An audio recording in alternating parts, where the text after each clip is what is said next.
Greenfield highway Munneru దగ్గరలోంచి ఈ video, Khammam దగ్గర ఉన్న మున్నేరు దగ్గర నుండి ఈ వీడియో వస్తుంది.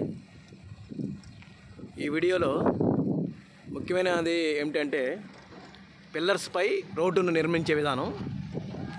ఇప్పుడు దగ్గరుండి ఈ వీడియో తీస్తున్నాను. ఆ పైన వర్కర్స్ ఉన్నారు, చూడండి, అదిగో చూడండి, ఆ పైన వర్కర్స్ రోడ్డును పిల్లర్ మీద నుంచి పిల్లర్ మీదకి రోడ్డు నిర్మించే విధానం.